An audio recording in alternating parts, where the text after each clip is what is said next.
എല്ലാം ഞാൻ നോൽമ്പൊക്കെ വരണ്ടേ നമ്മളൊരു ആൽബർക്കല്ലോ ഭക്തിനാഥിന്റെ ആൽബം. നിങ്ങൾ പറഞ്ഞത് അതൊരു നേക്കാണ്. അതിന് പാട്ട് എഴുതാൻ പറ്റിയ ആളാരുള്ളത്? ആ ഭക്തിഗാനൊക്കെ ഇതിനെ അംസഭായില്ലേ, അത് നമ്മൾ പ്രദീപിന്റെ കൂട്ടുകാരൻ നമ്മൾ പറഞ്ഞു സെറ്റാക്കി. എന്നാ അങ്ങനെ ഉണ്ടെങ്കിൽ നമ്മൾ പോയി നോക്കുക. മരണമെന്നത് മരണമെന്നാൽ മനുഷ്യനായാൽ അങ്ങനെ തോന്നിച്ചാലേ നിങ്ങൾ വന്നതേ നോൽമ്പൊക്കെയല്ലേ വരേണ്ടത്, അതിനെ ഇറക്കാൻ പറ്റിയ ഭക്തിഗാനമാണോ? ഒന്ന് ചെയ്തു വെച്ചിട്ടുണ്ട്. ഇത് നിങ്ങളൊന്ന് പറ്റുമോ നോക്കി.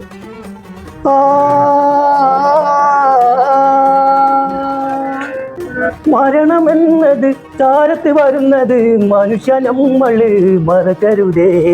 എന്നാലേ ഒറ്റ മിനിറ്റ് ഞാൻ പോന്ന് വരാം. നിങ്ങളെ അഭിപ്രായം എന്താ? അത് കുഴപ്പമില്ല പാട്ട് എന്നാ അതിനാക്കല്ലേ. ആരെ വരുന്നേരം നമ്മളൊന്ന് ചിന്തിക്ക്, ഒറ്റക്കൊരു ദിവസം നമ്മൾ കബറി പോയി കിടക്കേണ്ടേ. ഒരു മിനിറ്റ് ഇതിവിടാക്കിയല്ലോ.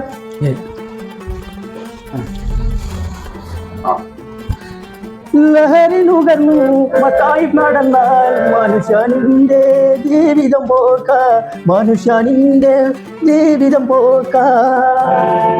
അതെ ഒരു മിനിറ്റ് ഇത് എന്തായാലും ഇടയ്ക്കിടയ്ക്ക് വിളിച്ചുകൊണ്ട് എന്താ സംഭവം? എന്താ സംഭവം? നമ്മൾ പോയി നോക്കിയാലോ? നമ്മൾ പോയി നോക്കിയാലോ? ആ പോയോ.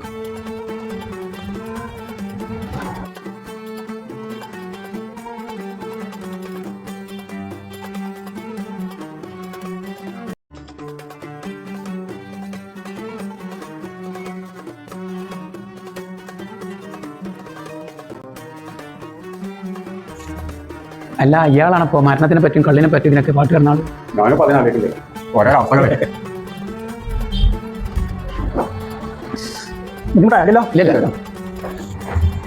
അപ്പൊ അങ്ങനെയാണ് ഞാൻ പറഞ്ഞത്. നമ്മളേ നോക്കിക്കോളി, വേറൊരു അടിപൊളി സാധനം കിട്ടിയിട്ടുണ്ട്. അതിന് നമ്മൾ കുറിച്ച് നോക്കിയാലോ.